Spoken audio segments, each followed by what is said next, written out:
ಕರ್ತನಲ್ಲಿ ಪ್ರೀತಿಯ ಆಸ್ತ್ರ ಟಿವಿ ವೀಕ್ಷಕರೆಲ್ಲರಿಗೂ ಅಮೋಘ ಚರಿತ್ರೆ ಎಂಬ ಈ ಯೇಸು ಕ್ರಿಸ್ತನ ಜೀವನ ಚರಿತ್ರೆ ಕಲಿಯುವಂಥ ಈ ಕಾರ್ಯಕ್ರಮಕ್ಕೆ ನಿಮ್ಮನ್ನು ಆತ್ಮೀಯವಾಗಿ ನಾವು ಸ್ವಾಗತಿಸ್ತೇವೆ.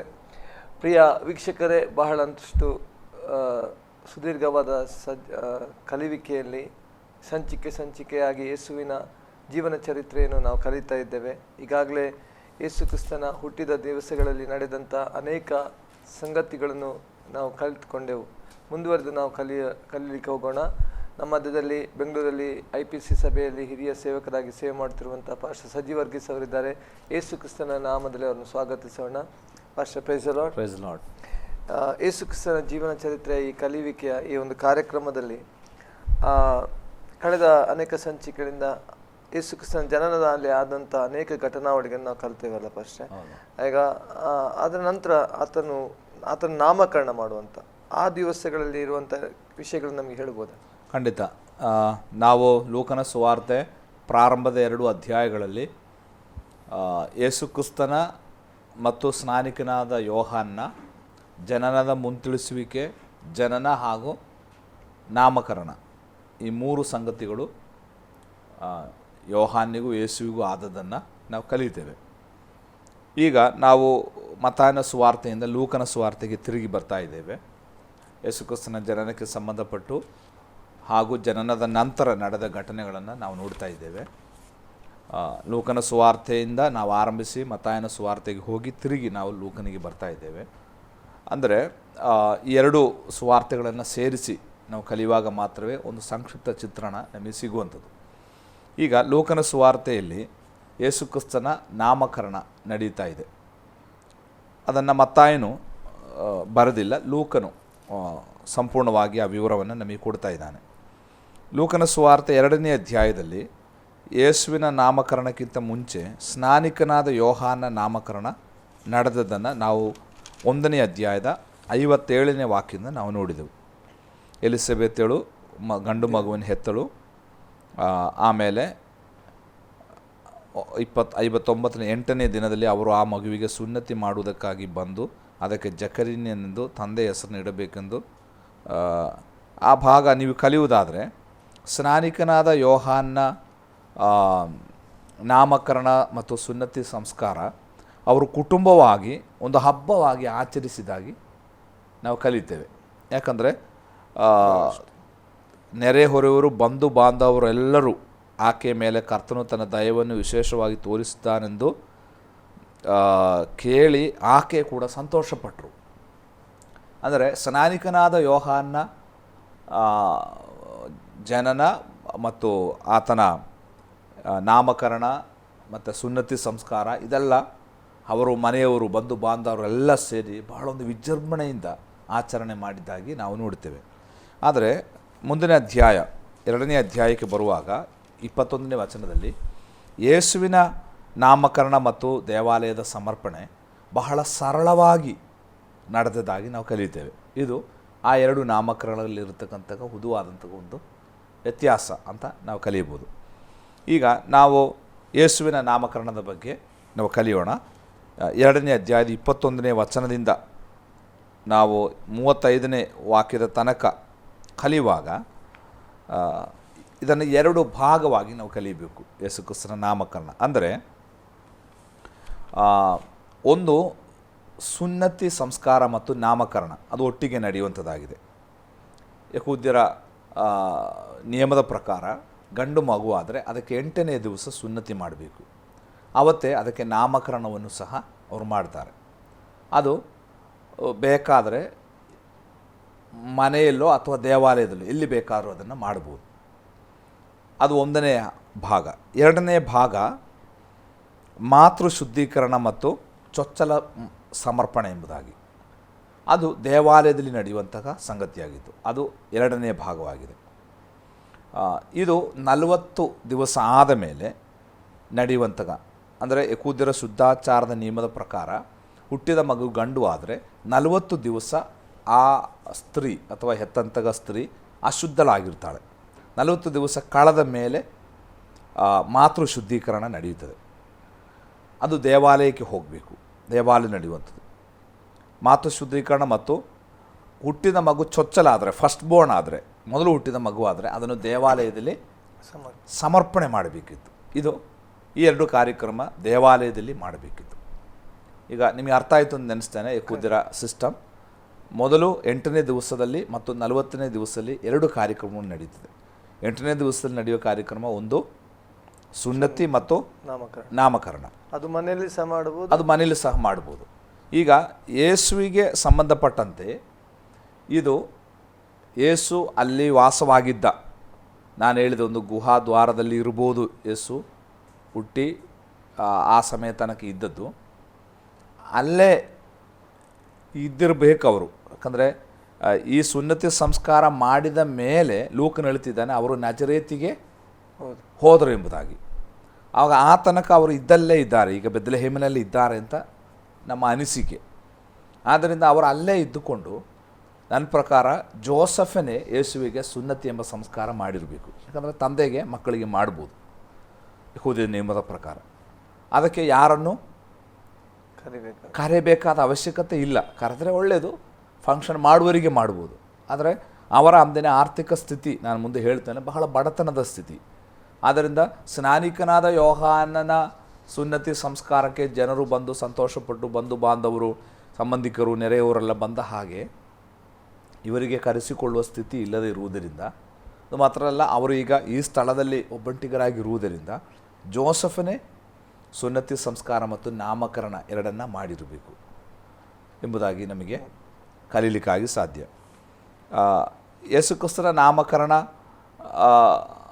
ಅಂದರೆ ಆಲ್ರೆಡಿ ಹೆಸರು ಏನು ಹಾಕಬೇಕೆಂಬುದಾಗಿ ದೂತನು ಹೇಳಿದೆ. ಮತ್ತಾಯನ ಸುವಾರ್ತೆ 1ನೇ ಅಧ್ಯಾಯದ 20ನೇ ವಚನದಲ್ಲಿ ಜೋಸಫಿನಿಗೆ ದೂತನು ಹೇಳಿದ್ದು, ನೀನು ನಿನ್ನ ಹೆಂಡತಿಯನ್ನು ಸೇರಿಸಿಕೊಳ್ಳುವುದಕ್ಕೆ ಅಂಜಬೇಡ, ನಿಮಗೊಂದು ಮಗು ಹುಟ್ಟುತ್ತದೆ, ಆ ಮಗುವಿಗೆ ಯೇಸು ಎಂದು ಹೆಸರಿಡಬೇಕು, ಯಾಕಂದರೆ ಆತನೇ ತನ್ನ ಜನರನ್ನು ಅವರ ಪಾಪಗಳಿಂದ ಬಿಡಿಸಿ ಕಾಯುವನು ಎಂಬುದಾಗಿ. ಪಾಪಗಳಿಂದ ಬಿಡಿಸಿ ಕಾಯುವನು ಎಂಬ ಅರ್ಥ ಬರುವ ಯೇಸು, ಸೇವಿಯರ್ ಎಂಬುದಾಗಿ ಆ ಹೆಸರನ್ನ ಅರ್ಥ, ಯೇಸು ಎಂಬುದಾಗಿ ಹೆಸರು ಹಾಕಬೇಕು. ಇನ್ನು ಲೂಕನ ಸುವಾರ್ತೆ 1ನೇ ಅಧ್ಯಾಯದ 31ನೇ ವಚನದಲ್ಲಿ ಮರಿಯಳಿಗೂ ದೇವರ ದೂತನು ಪ್ರತ್ಯಕ್ಷನಾದಾಗ ಹೇಳಿದಂತಹ ಮಾತು, ನೀನು ಗರ್ಭಿಣಿಯಾಗಿ ಒಬ್ಬ ಮಗನನ್ನು ಹೆಡೆಯುವಿ, ಅವನಿಗೆ ಯೇಸು ಎಂದು ಹೆಸರಿಡಬೇಕು, ಅವನು ಮಹಾಪುರುಷನಾಗಿ ಪರಾತ್ಪರನ ಕುಮಾರ ಎನಿಸಿಕೊಳ್ಳುವನು, ಇದಲ್ಲದೆ ದೇವರಾಗಿರುವ ಕರ್ತನು ಆತನ ಮೂಲಪಿತನಾದ ದಾವೀದನ ಸಿಂಹಾಸನ ಅವನಿಗೆ ಕೊಡುವನು. ಈಗ ಮರಿಯಳಿಗೂ ಜೋಸಫನಿಗೂ ದೇವರು ಹೇಳಿದ ಹೆಸರೇನು? ಅವನಿಗೆ ಯೇಸು ಎಂಬುದಾಗಿ ಹೆಸರು ಹಾಕಬೇಕು ಎಂಬುದಾಗಿ. ಅಂದರೆ ಯೇಸು ಎಂಬ ಹೆಸರಿನ ಮೂಲ ಯೆಹೋವನು ರಕ್ಷಕನು, ಯೆಹೋವನು ನಮ್ಮ ರಕ್ಷಕನು ಎಂಬಂತಹ ಇಬ್ರಿಯ ಪದವಾಗಿದೆ ಯೆಹೋಶುವ. ಯೆಹೋಶುವ ಅಂದರೆ ಯೆಹೋವನು ನಮ್ಮ ರಕ್ಷಕನು ಎಂಬುದಾಗಿ. ಆ ಇಬ್ರಿಯ ಪದದ ಗ್ರೀಕ್ ನಾಮವಾಗಿದೆ ಯೇಸು. ಯೆಹೋಶುವ ಎಂಬ ಪದ ಇಬ್ರಿಯ ಪದ, ಅದರ ಗ್ರೀಕ್ ರೂಪವಾಗಿದೆ ಯೇಸು. ಅದಾಗಿದೆ ಅದಾಗಿದೆ ಹಾಕಬೇಕಾದ ಹೆಸರು. ಅವರು ಇಬ್ರಿಯ ನಾಮವಲ್ಲ ಆಗ್ತಾ ಇರುವಂಥದ್ದು. ಯೆಹೋಶುವ ಇಬ್ರಿಯ ಆದರೆ ಯೆಹೋಶುವ ಅಂದರೆ ಯೆಹೋವನು ನಮ್ಮ ರಕ್ಷಕನು ಎಂಬುದಾಗಿ. ಅದರ ಗ್ರೀಕ್ ರೂಪ ಯೇಸು. ಆ ಪದವನ್ನು ಹಾಕಲಿಕ್ಕೆ ದೂತನು ಅಲ್ಲಿ ಮರಿಯಳಿಗೂ ಮತ್ತು ಜೋಸಫನಿಗೆ ಹೇಳುತ್ತಿರುವುದಾಗಿ ನಾವು ನೋಡ್ತಾ ಇದ್ದೇವೆ. ನಾನು 1:35 ಓದಿದಾಗ ಆತನು ರಕ್ಷಕನು ಮಾತ್ರವಲ್ಲ, ಆತನು ಯಾರಾಗಿದ್ದಾರೆ? ದೇವಕುಮಾರನು ಆಗಿದ್ದಾನೆ ಅಲ್ವಾ? 30 ಇದಲ್ಲದೆ ಮಹಾಪುರುಷ ಪರಾತ್ಪರನ ಕುಮಾರನೆನಿಸಿಕೊಳ್ಳುವನು ಎಂಬುದಾಗಿ ನಾವು ನೋಡ್ತಾ ಇದ್ದೇವೆ. ಈ ಸುನ್ನತಿ ಮತ್ತು ಯೇಸುವಿಗೆ ನಾಮಕರಣ ಜೋಸಫ್ ಮತ್ತು ಮರಿಯಳು ಸೇರಿ ಮಾಡಿರಬೇಕು. ಅದಕ್ಕಾಗಿ ದೊಡ್ಡ ಒಂದು ಫಂಕ್ಷನೋ ಕಾರ್ಯಕ್ರಮವನ್ನು ನಡೆಸಿರಲಿಕ್ಕಿಲ್ಲ ಎಂಬುದನ್ನು ನಮಗೆ ಅನುಮಾನಿಸಲಿಕ್ಕೆ ಸಾಧ್ಯ. ಇದು ಮೊದಲನೇದಾಗಿ ಮಾಡಿದಂತಹ 8ನೇ ದಿವಸ ಅವರು ಮಾಡಿದಂತಹ ಜನನ ನಂತರ ಮಾಡಿದಂತಹ ಅವರ ಪದ್ಧತಿ ಅಥವಾ ಅವರ ಟ್ರೆಡಿಷನ್ ಅದಾಗಿತ್ತು. ಈಗ ನಾವು ಲೂಕನ ಸುವಾರ್ತೆ 2ನೇ ಅಧ್ಯಾಯ 21ನೇ ವಚನಕ್ಕೆ ಬರುವಾಗ ಅಲ್ಲಿ ಸ್ಪಷ್ಟವಾಗಿ ಈ ಸಂಗತಿಯ ಕುರಿತಾಗಿ ನಾವು ನೋಡುತ್ತೇವೆ.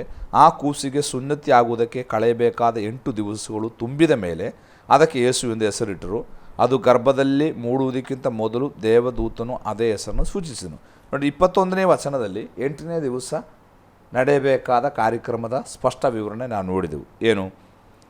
ಕೂಸಿಗೆ ಸುನ್ನತಿ ಆಗುವುದಕ್ಕೆ ಕಳೆಯಬೇಕಾದ 8 ದಿವಸಗಳು ತುಂಬಿದ ಮೇಲೆ ಅದಕ್ಕೆ ಯೇಸು ಎಂದು ಹೆಸರಿಟ್ಟರು. ಅವಾಗಲಿ 2 ಸಂಗತಿ ನಡೀತು. ಒಂದು ಸುನ್ನತಿ, ಮತ್ತೊಂದು ಯೇಸು ಎಂದು ಹೆಸರಿಟ್ಟರು. ಅಂದರೆ ಸುನ್ನತಿ ಸಂಸ್ಕಾರ ಮತ್ತು ನಾಮಕರಣ ಅದು ನಡೀತಿದೆ. ಅದು ಎಲ್ಲಿ ನಡೆದಿದೆ ಅಂತ ನಮಗೆ ಅಲ್ಲಿ ಬರೋದಿಲ್ಲ.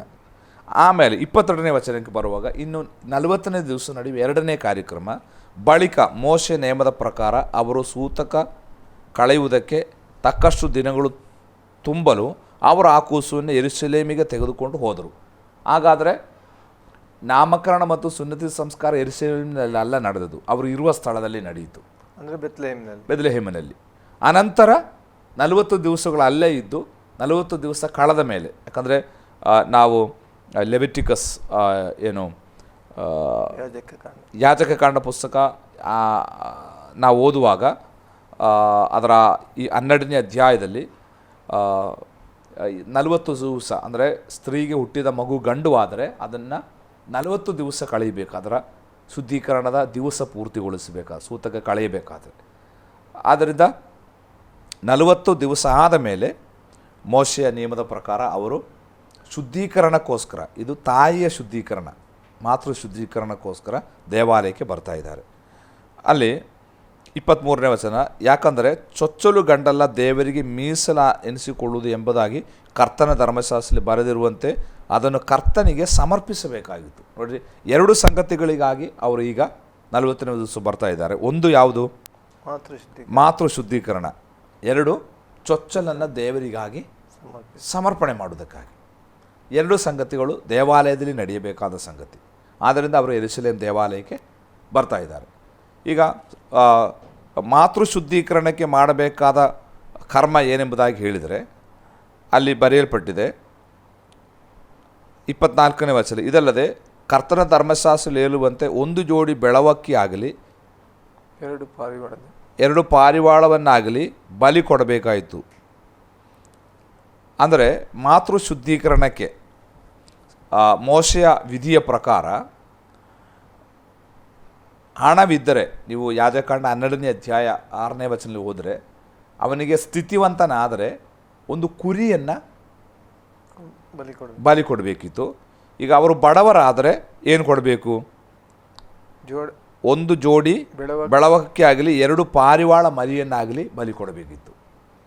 ಇಲ್ಲಿ ನಾವು ನೋಡ್ತಾ ಇದ್ದೇವೆ, ಅವರು ಬಹಳ ಬಡವರಾದದ್ದರಿಂದ ಅವರಿಗೊಂದು ಕುರಿ ಕೊಳ್ಳುವ ಶ್ರೀಮಂತಿಕೆ ಇಲ್ಲದೆ ಇರುವುದರಿಂದ 2 ಪಾರಿವಾಳವನ್ನು ಕೊಂಡುಕೊಂಡು ಆ ಶುದ್ಧೀಕರಣದ ನಿಯಮವನ್ನು ಪೂರೈಸುವುದಕ್ಕಾಗಿ ಅಲ್ಲಿ ಯೆಹೋವನಿಗೆ ಸಮರ್ಪಣೆ ಮಾಡಿದರು ಎಂಬುದಾಗಿ ನಾವು ನೋಡುತ್ತೇವೆ. ಅಂದರೆ ಯೇಸುಕ್ರಿಸ್ತನು ಹುಟ್ಟಿದ್ದು ಅತಿ ಬಡ ಕುಟುಂಬದಲ್ಲಿ ಎಂಬುದನ್ನು ನಾವು ಈ ಭಾಗದಲ್ಲಿ ಸ್ಪಷ್ಟವಾಗಿ ಕಲೀಲಿಕ್ಕೆ ಸಾಧ್ಯ. 2 ಅಲ್ಲಿ ನಾವು ಓದ್ತೇವೆ, 2 ಪಾರಿವಾಳವನ್ನಾಗಲಿ 2 ಬೆಳವಕ್ಕಿಯನ್ನಾಗಲಿ 2 ಪಾರಿವಾಳವನ್ನಾಗಲಿ ಬಲಿ ಕೊಡಬೇಕಾಗಿತ್ತು. ಆದ್ದರಿಂದ ಅವರು ಅಲ್ಲದೆ ಇದ್ದದ್ದರಿಂದ 2 ಪಾರಿವಾಳವನ್ನು ಅವರು ಸಮರ್ಪಣೆ ಮಾಡ್ತಾಯಿದ್ರು. ಹೀಗೆ ಮರಿಯಳ ಮಾತೃ ಶುದ್ಧೀಕರಣವನ್ನು ಅವರು ಪೂರೈಸ್ತಾ ಇದ್ದಾರೆ. ಇನ್ನು ಅಲ್ಲಿ ನಾವು ಓದ್ತೇವೆ, ಚೊಚ್ಚಲು ಗಂಡಲ್ಲ ಕರ್ತನಿಗೆ ಮೀಸಲಾಗಬೇಕು. ಅದು 2ನೇದಾಗಿ ಮಾಡುವಂಥದ್ದು, ಸಮರ್ಪಣೆ, ಮಗುವನ್ನು ಸಮರ್ಪಣೆ ಮಾಡುವಂಥದ್ದು. ಅದಕ್ಕೆ ಯೆಹೂದ್ಯರ ನಿಯಮದ ಪ್ರಕಾರ ನಾವು ವಿಮೋಚನಕಾಂಡ ಪುಸ್ತಕ 13ನೇ ಅಧ್ಯಾಯ 2ನೇ ವಚನ, ಅದೇ 13ನೇ ಅಧ್ಯಾಯದ 12-13 ವಚನ ಓದುವಾಗ ಚೊಚ್ಚಲೆಲ್ಲ ದೇವರಿಗೆ ಮೀಸಲು. ಇದು ಚೊಚ್ಚಲ ಮಗು ಅವ್ರದ್ದು. ಆದ್ದರಿಂದ ಇದನ್ನು ದೇವರಿಗೆ ಸಮರ್ಪಣೆ ಮಾಡಬೇಕು. ದೇವರಿಗೆ ಸಮರ್ಪಣೆ ಮಾಡುವಾಗ ತಂದೆ ತಾಯಂದಿರು 5 ಶೇಕೆಲ್ ಬೆಳ್ಳಿಯನ್ನು ದೇವಾಲಯಕ್ಕೆ ಕೊಡಬೇಕು. 5 ಶೇಕೆಲ್ ಬೆಳ್ಳಿ. ಯಾಕಂದರೆ ಈ ಮಗು ದೇವರದು. ಇದನ್ನು ದೇವಾಲಯದಲ್ಲಿ ಸಮರ್ಪಣೆ ಮಾಡುವಾಗ ಆ ಮಗುವನ್ನು ನಾವು ತಿರುಗಿ ಪಡೆಯಬೇಕಾದರೆ 5 ಶೇಕೆಲ್ ಬೆಳ್ಳಿಯನ್ನು ದೇವಾಲಯಕ್ಕೆ ಕಾಣಿಕೆಯಾಗಿ ಕೊಡಬೇಕಿತ್ತು. ಅದನ್ನು ಕೊಟ್ಟರೆ ಆ ಮಗುವನ್ನು ನಮಗೆ ತಿರುಗಿ ಪಡ್ಕೊಳ್ಬೋದು. ಅದು ಯೆಹೂದ್ಯರ ವ್ಯವಸ್ಥೆಯಾಗಿತ್ತು. ನನ್ನ ಅನಿಸಿಕೆ ಪ್ರಕಾರ ಜೋಸೆಫನು ಆ 5 ಶೇಕೆಲ್ ಬೆಳ್ಳಿ ದೇವಾಲಯಕ್ಕೆ ಕೊಟ್ಟು ಮಗುವನ್ನು ತಿರುಗಿ ಪಡೆದುಕೊಂಡು ಅವರು ಮನೆಗೆ ಹೋಗ್ತಾ ಇದ್ದಾರೆ. ಅಂದರೆ 5 ಶೇಕೆಲ್ ಅಂದರೆ ಒಬ್ಬ ಮನುಷ್ಯನು 15 ದಿವಸ ದುಡಿದರೆ ಸಿಗುವಂತಹ ಸಂಪತ್ತಾಗಿತ್ತು ಎಂಬುದಾಗಿ ವೇದಶಾಸ್ತ್ರಿಗಳು ಹೇಳ್ತಾರೆ. ಆ ದುಡ್ಡು ಒಂದು ವೇಳೆ ಜೋಸೆಫನು ಅದಕ್ಕೋಸ್ಕರ ಸಂಪಾದಿಸಿಟ್ಟಿರಬೇಕು. ಇಲ್ಲಿ ಬೈಬಲ್ನಲ್ಲಿ ಬರೋದಿಲ್ಲ, ಆದರೆ ಕುದುರೆ ಪದ್ಧತಿ ಅಂದಿನ ಕಾಲದಲ್ಲಿ ಆ ರೀತಿಯಾಗಿತ್ತು. 5 ಶೇಕೆಲ್ ಬೆಳ್ಳಿಯನ್ನು ಆತನು ತೂಗಿಕೊಟ್ಟು ಮಗುವನ್ನು ತಿರುಗಿ ಪಡೆದುಕೊಂಡು ಅವರು ಮಗುವಿನೊಂದಿಗೆ ನಜರೇತಿಗೆ ಹಿಂತಿರುಗಿ ಹೋಗುವುದಾಗಿ ನಾವು ನೋಡುತ್ತೇವೆ. ಅಷ್ಟೇ. ಈಗ ಈ ನಡುವೆಯಲ್ಲಿ ಯೇಸುಸ್ವಾಮಿ 8 ದಿವಸಗಳಲ್ಲಿ ಅಲ್ಲಿ ಅವರಿಗೆ ಸುನ್ನತಿ ಆಗ್ತದೆ, ನಾಮಕರಣ ಆಗ್ತದೆ. ನಂತರವಾಗಿ ಯೆರೂಸಲೇಮಿಗೆ ಹೋಗ್ತಾರೆ ಅಂತೇಳಿ. ಅಂದರೆ ಇದಾದ ಮೇಲೆ 40 ದಿವಸ ತನಕ ಅವರು ಅಲ್ಲೇ ಇದ್ದರು. 40ನೇ ದಿವಸ ಆದ ಮೇಲೆ ಕುದುರೆ ಪದ್ಧತಿಯ ಪ್ರಕಾರ ಸೂತಕ ಕಳೆಯುವ ದಿವಸ 40 ದಿವಸ ಆಗಬೇಕು. ಅದಾದಮೇಲೆ ಅವರಿಗೆ ಯೆರೂಸಲೇಮಿಗೆ ಹೋಗ್ತಾ ಇದ್ದಾರೆ. ಈಗ ಅಲ್ಲಿ ಜೋಯಿಸರು ಮತ್ತು ಕುರುಬರು ಬರುವಂಥದ್ದು ಅದು ಎಲ್ಲಿಗೆ? ಆನಂತರ ಅಲ್ಲಿಂದ ಮತ್ತಾಯನು ಹೇಳ್ತಾನೆ ಐಗುಪ್ತಕ್ಕೆ ಹೋಗುವಂಥದ್ದನ್ನು. ಇದರ ಬಗ್ಗೆ ಸ್ವಲ್ಪ ಹೇಳ್ಬೋದು? ಅಂದರೆ ನಾವು ಇಬ್ಬರ ಬರಹದಲ್ಲಿ ಸ್ವಲ್ಪ ನಮಗೆ ಏನು ಏರುಪೇರು ಕಾಣ್ತದೆ ಆ ನಡೆದಂಥ ಘಟನೆಗಳ ಕ್ರಮದಲ್ಲಿ. ಮತ್ತಾಯನು ಬಿಟ್ಟು ಹೋದದನ್ನು ಲೂಕನು ಬರೆದಿತ್ತಾ ಇದ್ದಾನೆ, ಲೂಕನು ಬಿಟ್ಟು ಹೋದನ್ನು ಮತ್ತಾಯನು ತುಂಬಿಸ್ತದೆ. ಪರಸ್ಪರ ಪೂರಕವಾಗಿದೆ. ಅದು ನಾವು ಓಡ್ರಾಯಿ ಕಲಿತರೆ ಆ ಸಂಶಯ ನಮಗೆ ನಿವಾರಣೆ ಆಗ್ತದೆ. ಈಗ 8ನೇ ದಿವಸ ಯೇಸುಸ್ವಾಮಿ ಸುನ್ನತಿ ಮಾಡಿಸಿಕೊಂಡ, ಆಮೇಲೆ ಅಲ್ಲೇ ಅವರು ಇದ್ದರು. ಎಲ್ಲಿ ಯೇಸುಸ್ವಾಮಿ ಹುಟ್ಟಿದನು ಬೆತ್ಲೆಹೇಮಿನಲ್ಲಿ ಅಲ್ಲೇ ಇದ್ದರು. ಆ ಸಮಯದಲ್ಲೇ ಕುರುಬರು ಬರ್ತಾ ಇರುವಂಥದ್ದು ಯೇಸುಸ್ವಾಮಿಯನ್ನು ನೋಡಲಿಕ್ಕೆ. ಕುರುಬರು ಬಂದು ಹೋದ ಮೇಲೆ ಇರಬೇಕು ಜೋಯಿಸರು ಬರುವಂಥದ್ದು. ಅವರು ಬೆತ್ಲೆಹೇಮಿಗೆ ಬರ್ತಾ ಇದ್ದಾರೆ. ಯಾಕಂದರೆ ಹೆರೋದನ ಅವ್ರನ್ನ ಅಲ್ಲಿಗೆ ಕಳಿಸ್ತಾ ಇದ್ದಾರೆ. ಬೆತ್ಲೆಹೇಮಿನಲ್ಲಿ ಯೇಸುವಿದ್ದ ಮನೆಯ ಮೇಲೇ ಸ್ಟಾರ್ ಬಂದು ನಕ್ಷತ್ರ ಬಂದು ನಿಂತಿರುವಂಥದ್ದು. ಕುರುಬರು ಬಂದ ಮೇಲೆ ಜೋಯಿಸರು ಬಂದು ಹೋಗಿರಬೇಕು. ಇದಾದ ಮೇಲೆ 40 ದಿವಸ ಕಳೆದ ಮೇಲೆ ಇಲ್ಲಿ ಯೇಸುಸ್ವಾಮಿಯ ನಾಮಕರಣಕ್ಕೋಸ್ಕರ ಅವರು ದೇವಾಲಯಕ್ಕೆ ಬರ್ತಾ ಇದ್ದಾರೆ. ದೇವಾಲಯಕ್ಕೆ ಹೋದ ಮೇಲೆ ಇರಬೇಕು ಹೆರೋದನ ಆಜ್ಞೆ ಹೊರಡಿಸುವಂಥದ್ದು. ಕಾಲವನ್ನು ಆತನು ಲೆಕ್ಕ ತೆಗೆದುಕೊಂಡು 2 ವರ್ಷದ ಮಕ್ಕಳನ್ನು ಕೊಲ್ಲಬೇಕು ಅಂತ. ಯಾಕಂದರೆ ಯೇಸು ಹುಟ್ಟಿದ ಕಾಲ ನೋಡಿದರೆ 2 ವರ್ಷ ಅಂತ ಗ್ಯಾಪ್ ಯಾಕೆ? 1 ವರ್ಷ ಸಾಕಿತ್ತು. ಯಾಕಂದ್ರೆ 1 ವರ್ಷವೂ ಆಗಿಲ್ಲ, 40 ದಿವಸ ಆದಲ್ಲ. ಆದರೆ ಅಲ್ಲಿ ನಾವು ಆ ಕಾಲವನ್ನು ತೆಗೆಯುವುದಾದರೆ ಯೇಸು ಹುಟ್ಟಿದ ತಕ್ಷಣ ಅಲ್ಲ ಹೆರೋದನ ಆಜ್ಞೆ ಕೊಟ್ಟದ್ದು, ಸ್ವಲ್ಪ ಕಾಲವಾದ ಮೇಲೆ. ಅದಕ್ಕೆ 2 ವರ್ಷದ ಕೆಳಗಿರುವ ಎಲ್ಲ ಗಂಡು ಮಕ್ಕಳನ್ನು ಕೊಲ್ಲಿಕ್ಕೆ ಆಜ್ಞೆ ಕೊಡುವಂಥದ್ದು. ಇದು ಆ್ಯಕ್ಚುಲಿ ನಾನು ಸಹ ಯೋಚನೆ ಮಾಡ್ತಿದ್ದೆ, ಯಾಕೆ ಅಷ್ಟು ಸಮಯವನ್ನು 2 ವರ್ಷದ ಮಕ್ಕಳನ್ನು ಅಂದರೆ ನಾವು ನೆನೆಸುವಂಥದ್ದೇನು, ಹುಟ್ಟಿದ ತಕ್ಷಣ ಹೆರೋದ ಜೋಯಿಸರು ಹೇಳಿದ ತಕ್ಷಣ ಹೆರೋದ ಆಜ್ಞೆ ಹೊರಡಿಸಿದಂತ ಅಲ್ಲ. ಹಂಗಾದರೆ 1 ತಿಂಗಳ ಮಗು ಅಂತ ಕೊಟ್ಟರೆ ಸಾಕಿತ್ತು, ಅಷ್ಟು ಮಕ್ಕಳು ಉಳಿತಾ ಇದ್ವು. ಅಂದರೆ ಇದು ಸ್ವಲ್ಪ ಕಾಲವಾದ ಮೇಲೆ ಹೆರೋದನ ಆಜ್ಞೆ ಕೊಡುವುದು. ಆದರೆ ಮತ್ತಾಯನು ಬರೆಯುವಾಗ ಹಾಗೆ, ನಮಗೆ ಓದುವಾಗ ಹಾಗೆ ಅನಿಸ್ತದೆ. ನನ್ನ ಅನಿಸಿಕೆ ಸೂತಕ ಕಳೆದ ಮೇಲೆ ದೇವಾಲಯಕ್ಕೆ ಹೋಗಿ 40 ದಿವಸ ಶುದ್ಧೀಕರಣದ ಕ್ರಿಯೆಗಳನ್ನ ಮುಗಿಸಿದ ಮೇಲೆ ಯೇಸು ಏನು ತನ್ನ ತಂದೆ ತಾಯಿಯ ಜೊತೆಯಲ್ಲಿ ಅಥವಾ ಯೇಸುವನ್ನು ತೆಗೆದುಕೊಂಡು ಮರಿಯಳು ಮತ್ತು ಜೋಸೆಫರು ಐಗುಪ್ತಕ್ಕೆ ಪಲಾಯನ ಮಾಡ್ತಾ ಇದ್ದಾರೆ. ಐಗುಪ್ತಕ್ಕೆ ಪಲಾಯನ ಮಾಡಿ ಅಲ್ಲಿಂದ ತಿರುಗಿ ಹೆರೋದನ ಸತ್ತ ಮೇಲೆ ಅವರು ಯೂದಾಯಕ್ಕೆ ಬರಬೇಕು ಅಂತ, ತಿರುಗಿ ಬೆತ್ಲೆಹೇಮ್ ಕಡೆ ಬರಬೇಕು ಅಂತ ಅವರು ಯೋಚನೆ ಮಾಡಿದರು. ಯಾಕಂದರೆ ಅವರಿಗೆ ಬೆತ್ಲೆಹೇಮಿನಲ್ಲಿ ಇರುವುದೇ ಒಳ್ಳೆಯದಿತ್ತು. ಯಾಕಂದರೆ ಇವರು ಮೊದಲು ಇದ್ದದ್ದು ನಜರೇತಿನಲ್ಲಿ. ಅಲ್ಲಿಂದ ಅವರು ಬೆತ್ಲೆಹೇಮಿಗೆ 70 ಕಿಲೋಮೀಟರ್ ನಡೆದು ಕಾನಿಷ್ಮಾರಿ ಬಡಿಸಿಕೊಳ್ಳೋಕ್ಕೆ ಬಂದದ್ದು. ಒಂದು ವೇಳೆ ನನ್ನ ಅನಿಸಿಕೆ ಜೋಸೆಫ್ ಮತ್ತು ಮೇರಿಗೆ ಅಲ್ಲೇ ಮುಂದುವರಿಸೋಣ ಅಂತ ಅವ್ರಿಗೆ ಬಯಕಿತ್ತು. ಯಾಕಂದರೆ ಅಲ್ಲಿ ಇದರ ಕುರಿತಾಗಿ ತುಂಬ ಅಪಪ್ರಚಾರಗಳು, ಅಪಮಾನಗಳು ಅವರು ಅನುಭವಿಸಿದ್ದಾರೆ. ಆದ್ದರಿಂದ ಒಂದು ಹೊಸ ಊರಿಗೆ ಬಂದಿದ್ದರೆ ಅವರಿಗೆ ಅಷ್ಟೊಂದು ಸಮಸ್ಯೆ ಇರ್ತಿರಲಿಲ್ಲ. ಅದಕ್ಕಾಗಿರಬೇಕೋ ಮರಿಯಳನ್ನು ಸಹ ಜೋಸೆಫನ್ನು ಕರ್ಕೊಂಡು ಬಂದದ್ದು. ಆದರೆ ದೇವರ ಪದ್ಧತಿ ಅದು ಬೇರೆ ಇತ್ತು. ಆದರೆ ಮಾನುಷಿಕವಾಗಿ ನಾವು ಯೋಚನೆ ಮಾಡೋದಾದರೆ ನಜರೇತಿನಿಂದ ಅವರಿದ್ದ ಊರಿನಿಂದ ಬೆತ್ಲೆಹೇಮಿಗೆ ಮರಿಯಳು ಮತ್ತು ಜೋಸೆಫರು ಕಾನೇಶ್ಮಾರಿ ಬರೆಸಿಕೊಳ್ಳಿಕ್ಕೆ ಬಂದದ್ದು ಈ ಒಂದು ಉದ್ದೇಶಕ್ಕೆ ಇರ್ಬೋದು. ಅವರು ಅಲ್ಲೇ ಮುಂದುವರಿಸೋಣ ಎಂಬುದಾಗಿ ನೆನೆಸಿಕೊಂಡು ಹೇಗಾದರೂ ನಾಮಕರಣದ ನಂತರ ಐಗುಪ್ತ ದೇಶಕ್ಕೆ ಇಳಿದು ಹೋಗ್ತಾ ಇದ್ದಾರೆ. ಅಲ್ಲಿ ಕೆಲವು ಕಾಲಗಳಿದ್ದು, ಎಷ್ಟು ಕಾಲ ಅಂತ ಗೊತ್ತಿಲ್ಲ. ಹೆರೋದನು ಸತ್ತ ಮೇಲೆ ಹೆರೋದನ ಸಾಯುವಂಥದ್ದು BC 6 ಏಪ್ರಿಲ್ ತಾರೀಕು 1ನೇ ತಾರೀಕಿನಂದು ಹೆರೋದ ಸಾಯ್ತಾ ಇದ್ದಾನೆ. ಅದು ಸತ್ತ ಮೇಲೆ ಅವರು ತಿರುಗಿ ಬೆತ್ಲೆಹೇಮಿಗೆ ಹೋಗಲಿಕ್ಕೆ ಬಯಸಿದರು. ಯೂದಾಯ ಪ್ರಾಂತ್ಯದಲ್ಲಿ ಬೆತ್ಲೆಹೇಮ್ ಇದೆ, ಅಲ್ಲಿಗೆ ಹೋಗಲಿಕ್ಕೆ ಬಯಸಿದರು. ಆದರೆ ಅರ್ಕಲಾಯನು ಅಲ್ಲಿ ಹೆರೋದನಿಗೆ ಬದಲಾಗಿ ರಾಜನಾದ್ದರಿಂದ ಅಂತ್ಯಪ ಅರ್ಕಲಾಯನನ್ನೇ ಹೆದರಿ ಅವರು ಹೋಗಲಿಕ್ಕೆ ಹೆದರಿದಾಗ ದೇವರು ಅವರಿಗೆ ಗಲೀಲಾಯಕ್ಕೆ ಹೋಗ್ಲಿಕ್ಕೆ ಹೇಳ್ತಾನೆ. ಅಲ್ಲಿ ಹೆರೋದ ಅಂತಿಪ ಇದ್ದಾನೆ, ಅಲ್ಲಿಗೆ ಹೋಗ್ತಾ ಇದ್ದಾರೆ. ಮತ್ತು ಅವರು ಅಲ್ಲಿ ನಜರೇತಿನಲ್ಲಿ ಅವರು ವಾಸ ಮಾಡ್ತಾರೆ. ಲೂಕ ಹೇಳ್ತಾ ಇದ್ದಾನೆ ಅವರು ಎಲ್ಲ ನೆರವೇರಿಸಿದ ಮೇಲೆ ಗಲೀಲಾಯಕ್ಕೆ ಸೇರಿ ನಜರೇತ್ ಎಂಬ ತಮ್ಮ ಊರಿಗೆ ಹಿಂತಿರುಗಿ ಹೋದರು ಅಂತ. ಮತ್ತಾಯನು ಅದನ್ನೇ ಹೇಳ್ತಾ ಇದ್ದಾನೆ, ಅವರು ನಜರೇತಿನಲ್ಲಿ ಬಂದು ವಾಸ ಮಾಡಿದರು ಅಂತ. ಇವರ ಇಬ್ಬರು ಎಂಡ್ ಆಗುವಂಥದ್ದು ನಜರೇತಿನಲ್ಲಿ. ಆದರೆ ನಡೆದಂತಾಗ ಕೆಲವೊಂದು ಘಟನೆಗಳು ಸ್ವಲ್ಪ ನಾವು ಕ್ರಮವಾಗಿ ಇಲ್ಲ, ಅದನ್ನು ನಾವು ಕ್ರಮವಾಗಿ ಜೋಡಿಸಿ ತಿಳ್ಕೊಳ್ಬೇಕಷ್ಟೇ. ಬಹಳ ಕ್ರಮಬದ್ಧವಾಗಿ ನಾವು ಕಲಿಯುವಿಕೆಯಲ್ಲಿ ಇನ್ನು ಕಲಿತಾ ಇದ್ದೇವೆ. ಅದ ನಂತರ ಇಲ್ಲಿ ನಾವು ನೋಡೋದಾದರೆ ಆ ದೇವಾಲಯದಲ್ಲಿ ಸೀಮೋನ ಮತ್ತು ಹನ್ನಳು ಸಿಗ್ತಾ ಇದ್ದಾರೆ, ಅವರ ಬಗ್ಗೆ ನೀವು ಹೇಳ್ಬೋದಾ? ಹೌದು, ಇಲ್ಲೇ ನಾವು ಲೂಕನ ಸುವಾರ್ತೆ 22ನೇ ವಚನದಲ್ಲಿ ಯೇಸು ಸ್ವಾಮಿ ದೇವಾಲಯದಲ್ಲಿ ಸಮರ್ಪಣೆ ಮಾಡುವುದಕ್ಕೆ ಚೊಚ್ಚಲನ್ನು ದೇವರಿಗೆ ಸಮರ್ಪಿಸುವುದಕ್ಕಾಗಿ ಬಂದಾಗ ಅದರ 25ನೇ ವಚನದಲ್ಲಿ, ಆ ಕಾಲದಲ್ಲಿ ಯೆರೂಸಲೇಮಿನಲ್ಲಿ ಸೀಮೋನ್ ಎಂಬ ಒಬ್ಬ ಮನುಷ್ಯನಿದ್ದನು. ಆ ಮನುಷ್ಯನು ನೀತಿವಂತನು ದೇವರ ಭಕ್ತನೂ ಆಗಿದ್ದು ಇಸ್ರಾಯೇಲ್ ಜನರನ್ನು ಸಂತೈಸುವನು ಯಾವಾಗ ಬಂದಾನೆಂದು ಹಾರೈಸುತ್ತಿದ್ದನು ಮತ್ತು ಪವಿತ್ರಾತ್ಮ ಪ್ರೇರಿತನಾಗಿದ್ದನು. ಇದಲ್ಲದೆ ಕರ್ತನು ಕಳುಹಿಸಬೇಕಾದ ಕ್ರಿಸ್ತನನ್ನು ಕಾಣುವುದಕ್ಕಿಂತ ಮುಂಚೆ ನೀನು ಸಾಯುವುದಿಲ್ಲ ಎಂದು ಪವಿತ್ರಾತ್ಮನ ಮೂಲಕ ಅವನಿಗೆ ದೈವೋಕ್ತಿ ಉಂಟಾಗಿತ್ತು. ಇವನು ಪವಿತ್ರಾತ್ಮ ಪ್ರೇರಣೆಯಿಂದ ದೇವಾಲಯಕ್ಕೆ ಬಂದನು. ಆಗ ತಂದೆ ತಾಯಿಗಳು ಯೇಸು ಎಂಬ ಮಗುವಿಗೆ ಧರ್ಮಶಾಸ್ತ್ರದಲ್ಲಿ ಹೇಳಿರುವ ಪದ್ಧತಿಯ ಪ್ರಕಾರ ನಡೆಸಬೇಕೆಂದು ಅದನ್ನು ಒಳಕ್ಕೆ ತರಲು ಅವನು ಅದನ್ನು ತನ್ನ ಕೈಯಲ್ಲಿ ತಗೊಂಡು ದೇವರನ್ನು ಕೊಂಡಾಡಿ.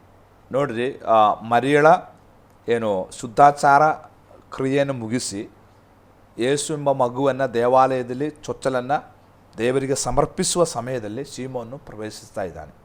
ಸೀಮೋನ ಕುರಿತಾಗಿ ಆತನು ಭಕ್ತನು ನೀತಿವಂತನೂ ಆದಂಥ ಒಬ್ಬ ಮನುಷ್ಯ. ಅವನ ಕುರಿತಾಗಿ ಪವಿತ್ರಾತ್ಮನಿಂದ ಅವನು ಪ್ರವಾದನೆ ಹೊಂದಿ ಕರ್ತನು ಕಳುಹಿಸುವ ರಕ್ಷಕನನ್ನು ನೀನು ಕಣ್ಣಾರೆ ಕಾಣದೆ ಸಾಯುವುದಿಲ್ಲ ಎಂಬುದಾಗಿ ದೇವರಿಂದ ಪ್ರವಾದನೆಯನ್ನು ಹೊಂದಿದಂಥ ಒಬ್ಬ ವ್ಯಕ್ತಿಯಾಗಿದ್ದನು. ಅವನು ಪವಿತ್ರಾತ್ಮ ಭರಿತನು. ನಾವು ಈ ಲೂಕನ ಸುವಾರ್ತೆ ಸರಿಯಾಗಿ ಕಲಿಯುವುದಾದರೆ ಲೂಕನ ಸುವಾರ್ತೆಯಲ್ಲಿ ನಾವು ಹೆಚ್ಚು ಕಾಣುವಂಥ ಒಂದು ಪದಪ್ರಯೋಗ ಪವಿತ್ರಾತ್ಮ ಭರಿತರು ಎಂಬುದಾಗಿ. ನಾವು ಲೂಕನ ಸುವಾರ್ತೆ ಕಲಿಯುವಾಗ ಲೂಕನ ಸುವಾರ್ತೆಯಲ್ಲಿ ಪದೇ ಪದೇ ಕಾಣುವಂಥ ಒಂದು ಪದಪ್ರಯೋಗವಾಗಿದೆ, ಪವಿತ್ರಾತ್ಮನಿಂದ ತುಂಬಿದನು, ಪವಿತ್ರಾತ್ಮ ಭರಿತನು ಎಂಬುದಾಗಿ. ನಾವು ಸ್ನಾನಿಕ ಯೋಹಾನ ಕುರಿತಾಗಿ ಓದ್ತೇವೆ 1:15 ಲೂಕ 1:15 ಅವನು ಹುಟ್ಟಿದ ಅಂದಿನಿಂದಲೇ ಪವಿತ್ರಾತ್ಮ ಭರಿತನು ಎಂಬುದಾಗಿ. ಆಮೇಲೆ 1:35 ಓದ್ತೇವೆ ಮರಿಯಳು ಅವಳು ಪವಿತ್ರಾತ್ಮನಿಂದ ತುಂಬಿದವಳಾಗಿ ಗರ್ಭವತಿಯಾದಳು ಎಂಬುದಾಗಿ. ಮತ್ತು ಈಗ ನಾವು ಜಕರಿಯನ ಕುರಿತಾಗಿ 2ನೇ ಅಧ್ಯಾಯ 67ನೇ ವಚನಕ್ಕೆ ಬರುವಾಗ, ಆಮೇಲೆ ಎಲಿಸಬೇತಳ ಬಗ್ಗೆ ನಾವು ನೋಡ್ತೇವೆ 42ನೇ ವಚನದಲ್ಲಿ ಎಲಿಸಬೇತಳು ಆತ್ಮನಿಂದ ತುಂಬಿದವಳಾಗಿದ್ದಳು ಎಂಬುದಾಗಿ. ಆಮೇಲೆ ಈಗ 67ನೇ ವಚನಕ್ಕೆ ಬರುವಾಗ ಜಕರಿಯನು ಪವಿತ್ರಾತ್ಮನಿಂದ ಏನಾಗಿದ್ದರು ತುಂಬಿ ಅವನು ಹಾಡ್ತಾ ಇದ್ದಾನೆ ಅಲ್ವಾ 1:67. ಆಮೇಲೆ ಇಲ್ಲಿ ನಾವು ನೋಡ್ತೇವೆ ಯಾರು ಯೇಸುವಿನ ನಾಮಕರಣದ ಸಮಯದಲ್ಲಿ ಸೀಮೋನನ್ನು ಪವಿತ್ರಾತ್ಮನಿಂದ ತುಂಬಿದವನಾಗಿ ನಾವು ಕಾಣುತ್ತೇವೆ. ಅದೇ ರೀತಿ ಹನ್ನಳ ಕುರಿತಾಗಿ ನಾವು ನೋಡುತ್ತೇವೆ, ಅವಳು ಸಹ ಪವಿತ್ರಾತ್ಮನಿಂದ ಭರಿತಳಾಗಿ ಅವಳೊಬ್ಬ ಪ್ರವಾದನೆಯಾಗಿದ್ದಳು ಎಂಬುದಾಗಿ ನೋಡ್ರಿ. ಲೂಕನು ಇಲ್ಲೆಲ್ಲ ಆತ್ಮನಿಂದ ತುಂಬಿದಂಥ ವ್ಯಕ್ತಿಗಳನ್ನು ತನ್ನ ಬರಹದಲ್ಲಿ ಸೇರಿಸ್ತಾ ಇದ್ದಾನೆ, ಪವಿತ್ರಾತ್ಮ ಭರಿತರಾದವರು. ಮತ್ತಾಯನು ಹೆಚ್ಚು ಕನಸಿನ ಬಗ್ಗೆ ಹೇಳಿದ್ದನ್ನು ನಾನು ಹೇಳಿದೆ ಕಳೆದ ಕ್ಲಾಸಿನಲ್ಲಿ ಅಲ್ವಾ. ಜೋಸಫನು ಮತ್ತು ಜೋಯಿಸರೆಲ್ಲ ಕನಸು ಕಾಣುವುದನ್ನು ನಾವು ನೋಡ್ತೇವೆ. ಅಂದರೆ ಇದೆರಡು ಪವಿತ್ರಾತ್ಮನ ಕೆಲಸ. ಅಂದರೆ ಆತ್ಮನಿಂದ ನಡೆಸಲ್ಪಡುವಂಥ ಒಂದು ಜೀವಿತದ ಪ್ರತ್ಯೇಕತೆಯನ್ನು ಈ ಇಬ್ಬರು ಬರಹಗಾರರು ನಮಗೆ ಕೊಡ್ತಿರುವುದಾಗಿ ನಾವು ನೋಡುತ್ತೇವೆ. ಸಮಯ ಮುಕ್ತಾಯಗೊಳ್ಳುತ್ತಾ ಹೋದದ್ದರಿಂದ ನಾನು ಆ ಶೀಮೋನ್ನ ಬಗ್ಗೆ, ಅವನು ಈ ರೀತಿ ದೈವೋಕ್ತಿ ಅವನಿಗೆ ಇದ್ದದ್ದರಿಂದ ಆ ದೈವೋಕ್ತಿ ನೆರವೇರುವುದನ್ನು ಕಾಣದೆ ಅವನು ಸಾಯುವುದಿಲ್ಲ ಎಂಬ ಪ್ರವಾದನೆ ಅವನ ಮೇಲೆ ಇರುವುದರಿಂದ ಅವನು ಒಂದು ದಿವಸ ಆತ್ಮ ಪ್ರೇರಣೆಯಿಂದ ದೇವಾಲಯಕ್ಕೆ ಬರ್ತಾ ಇದ್ದಾನೆ. ಆತ್ಮನು ಅವನನ್ನು ನಡೆಸ್ತಾ ಇದ್ದಾನೆ.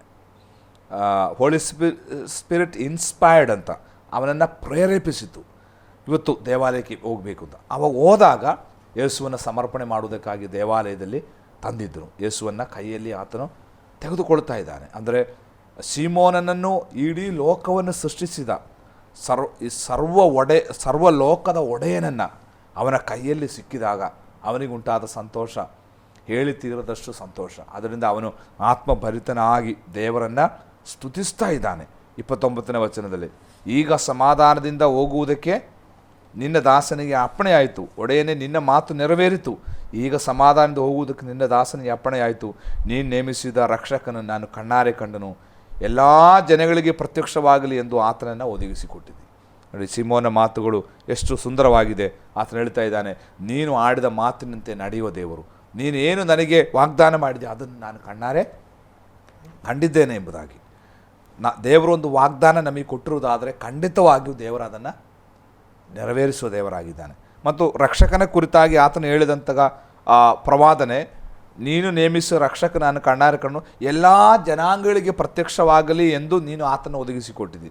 ಅಂದರೆ ಕೇವಲ ಯಹೂದ್ಯರಿಗೆ ಮಾತ್ರವಲ್ಲ ನೀನು ಯೇಸು ಸ್ವಾಮಿ ಎಂಬ ರಕ್ಷಕನನ್ನು ಕೊಟ್ಟಿರುವಂಥದ್ದು, ಎಲ್ಲ ಜನಾಂಗಗಳಿಗೆ ಆ ಬೆಳಕು ಕಾಣಲಿ ಎಂಬುದಾಗಿ. ಅಂದರೆ ಯೇಸು ಕ್ರಿಸ್ತನು ಬಂದದ್ದು ಯಹೂದ್ಯರಿಗಾಗಿ ಅಲ್ಲ, ಎಲ್ಲ ಜಾತಿ ಜನಾಂಗಗಳಿಗಾಗಿ ಯೇಸು ಬಂದಿದ್ದಾನೆ. ಆದ್ದರಿಂದ ಯೇಸು ರಕ್ಷಕನಾಗಿದ್ದಾನೆ. ಇನ್ನು ಮರಿಯಳಿಗೆ ಆತನು ಕೊಡುವಂಥ ಒಂದು ಸಂದೇಶವಿದೆ 34ನೇ ವಚನದಲ್ಲಿ. ಈಗೋ ಈತನು ಇಸ್ರಾಯೇಲ್ ಜನರಲ್ಲಿ ಅನೇಕರು ಬೀಳುವುದಕ್ಕೂ ಅನೇಕರು ಏಳುವುದಕ್ಕೂ ಕಾರಣವಾಗಿರುವನು ಮತ್ತು ಜನರು ಎದುರು ಮಾತನಾಡುವುದಕ್ಕೆ ಗುರುತಾಗಿರುವರು. ಹೀಗೆ ಬಹುಜನರ ಅಂತರಂಗಗಳ ವಿಚಾರಗಳು ಬೇಲಿಗೆ ಬಂದಾವು. ಇದಕ್ಕೆ ಆತನು ಹುಟ್ಟಿದ್ದು.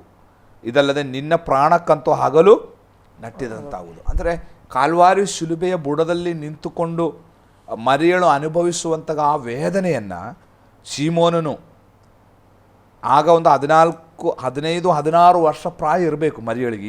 ಈಗ ಮಗುವನ್ನು ತೆಗೆದುಕೊಂಡು ದೇವಾಲಯಕ್ಕೆ ಹೋದಾಗ ಅಷ್ಟೇ ಪ್ರಾಯ ಇರುವಂಥದ್ದು. ಆ ಮರಿಯಳು ವರ್ಷಗಳ ನಂತರ ಶಿಲುಬೆಯ ಬುಡದಲ್ಲಿ ನಿಂತುಕೊಂಡು ಅವಳ ಹೃದಯದಲ್ಲಿ ಹಲಗು ನೆಟ್ಟಿದಂತಹ ಅನುಭವವನ್ನು ತನ್ನ ಪ್ರಿಯ ಕುಮಾರನು ಶಿಲುಬೆಯಲ್ಲಿ ತೂಗಾಡುವುದನ್ನು ಕಾಣುವಂಥ ದೃಶ್ಯವನ್ನು ಆತ್ಮ ಪ್ರೇರಣೆಯಿಂದ ಸೀಮೋನು ಕಂಡು ನಿನ್ನ ಹೃದಯದಲ್ಲಿ ಹಲಗು ನಟ್ಟಂತಾಗುವುದು ಎಂಬ ಆ ಪ್ರವಾದನೆಯನ್ನು ಆತನು ಹೇಳುತ್ತಿರುವುದಾಗಿ ನಾವು ನೋಡುತ್ತೇವೆ. ಹೀಗೆ ಸೀಮೋನನು ಆ ಭಕ್ತನು ದೇವರ ರಕ್ಷಣೆಯನ್ನು ಕಂಡು ಆತನು ಸಾಯ್ತಾ ಇದ್ದಾನೆ. ನಮ್ಮೆಲ್ಲರ ಜೀವಿತದಲ್ಲಿ ಸಾಯುವುದಕ್ಕಿಂತ ಮುಂಚೆ ನಾವು ರಕ್ಷಕನ್ನು ಕಾಣಬೇಕು, ಅದು ದೇವರು ಬಯಸುವಂಥದ್ದು. ಈ ಕಾರ್ಯಕ್ರಮವನ್ನು ವೀಕ್ಷಿಸ್ತಿರುವಂತಹ ಪ್ರಿಯ ವೀಕ್ಷಕರಲ್ಲಿ ನಮಗೆ ಹೇಳಿರುವಂಥದ್ದು, ನಾವು ಸಾಯುವುದಕ್ಕಿಂತ ಮುಂಚೆ ಪ್ರತಿಯೊಬ್ಬರು ರಕ್ಷಕನನ್ನು ಕಣ್ಣಾರೆ ಕಾಣಬೇಕು, ಯೇಸುವನ್ನು ನಾವು ಅನುಭವಿಸಬೇಕು. ಹಾಗೆ ನಾವು ಅನುಭವಿಸಿ ಯೇಸುವಿನೊಂದಿಗೆ ನಾವು ಸಾಯುವುದಾದರೆ ಯೇಸು ಕ್ರಿಸ್ತನ ಬರೋಣದಲ್ಲಿ ನಮಗೆ ನಿತ್ಯ ಜೀವವನ್ನು ಹೊಂದುವುದಕ್ಕಾಗಿ ಸಾಧ್ಯ. ಯೇಸುವಿಲ್ಲದೆ ನಾವು ಸತ್ತರೆ ನಮ್ಮ ಜೀವಿತ ಏನು ನರಕ ಜೀವಿತವಾಗಿರುತ್ತದೆ. ಆದರೆ ಯೇಸುವನ್ನು ನಾವು ಕಂಡು ಯೇಸುವನ್ನು ಅರಿತು ನಾವು ಜೀವಿಸುವುದಾದರೆ ನಮ್ಮ ಜೀವಿತದಷ್ಟು ಸಂತೋಷ. ಅದೇ ಒಬ್ಬ ಮನುಷ್ಯನಿಗೆ ಈ ಲೋಕದಲ್ಲಿ ಗೆಲ್ಲುವಂಥದ್ದು ಅಥವಾ ಸಂಪಾದಿಸಬೇಕಾದ ಅತಿ ದೊಡ್ಡ ಪದವಿ ಎಂಬುವಂಥದ್ದು ಯೇಸುವನ್ನು ಅಂಗೀಕರಿಸುವಂಥದ್ದಾಗಿದೆ. ಕೊನೆಗೆ ನಾವು ಈ ಸಮಯದಲ್ಲಿ ಅಸೇರನ ಕುಲದ ಫನ್ವೇಲ್ನ ಮಗಳಾದ ಹನ್ನೆಳ ಎಂಬ ಪ್ರವಾದಿನಿ ಇದ್ದಳು. ಆಕೆಯು ಮುಪ್ಪಿನ ಪ್ರಾಯ, ಹೆಚ್ಚು ಕಡೆ 84 ವರ್ಷ ಪ್ರಾಯ ಅವಳಿಗೆ. ಅವಳು ರಾತ್ರಿ ಹಗಲು ಸೇವೆ ಮಾಡುವವಳು. ಅವಳು ಈ ಗಳಿಗೆಯಲ್ಲಿ ಬಂದು ದೇವರು ಮಾಡಿದ ಉಪಕಾರವನ್ನು ನೆನೆಸಿ ಕೊಂಡಾಡಿ ಯೆರೂಸಲೇಮಿನ ಬಿಡುಗಡೆಗಾಗಿ ಆರೈಸಿದವರೆಲ್ಲರ ಸಂಗಡ ಆತನ ವಿಷಯವಾಗಿ ಮಾತನಾಡ್ತಾ ಇದ್ದಳು ಎಂಬುದಾಗಿ.